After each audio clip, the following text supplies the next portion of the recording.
অনেকে আন্দোলনে যোগদান করেছেন, কখন করেছেন, কোন সময় করেছেন, কোন অবস্থায় করেছেন, কোত্থেকে করেছেন আমরা জানি।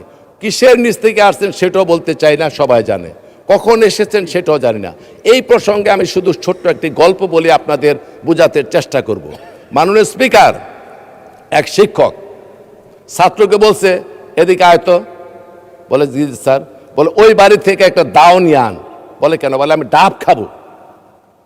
দাওটা নিয়ে আয়, দাওটা কেটে ডাব খাবো। তখন বলে স্যার, এখন যদি ডাব কাটার জন্য ওই বাড়ি থেকে দাও নিয়ে আপনার দিকে আসি, মানুষ মনে করবে শিক্ষকের দিকে দাবিত হচ্ছে দাও নিয়ে, বেয়াদব করবে, সে বুঝতে পারবে না এই দাও আমি কেমনে আনি।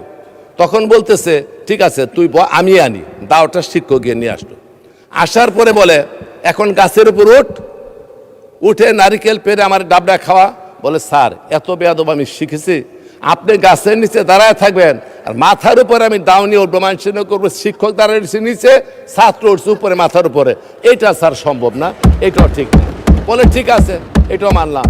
এখন শিক্ষক দাও আনছে, গাছের উপরে ডাবও কাটছে, পারছে।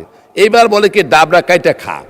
এখন বলতেছে স্যার কয়বার বেয়াদবি করে, দুইবার দুইটা কথা রক্ষা করে নেয়। এইবার ডাবডা নেনে ছাত্র কাইটা ডাবডা খেয়ে ফেলছে।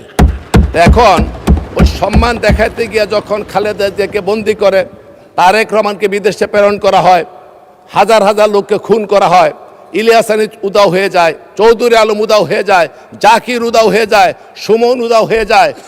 এই সমস্ত আন্দোলন সংগ্রামের সময় যখন হত্যাকাণ্ড সংগৃহীত হয়, সেই বাইদের কিন্তু তেমন একটা অঙ্গন আমরা দেখা পাই নাই।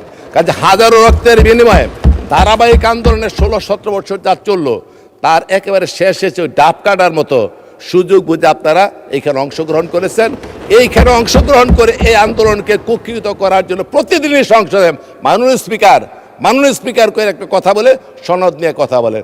সনদও বুঝি, ব্যাখ্যাও বুঝি, সংস্কারও বুঝি, সংশোধনও বুঝি, কিছু বুঝার কিন্তু বাকি নাই। অতএব মানুষকে বুঝতে দেন, সঠিক পথে আসেন, ধারাবাহিকভাবে কর্মসূচি পালন করার চেষ্টা করি।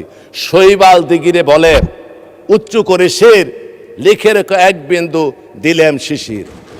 আরে শিশিরের পাতা থেকে এক ফুটা ফালায়া দিগিরে বলে মনে রাখিস বেটা। অথচ পুরা শৈবালের অস্তিত্ব নির্ভর করতেছে গোটা পানির উপরে। অথচ তারা ওই শিশির বিন্দুর মতো সর্বশেষ যোগদান করে এখন বিভিন্ন চিৎকার করছেন।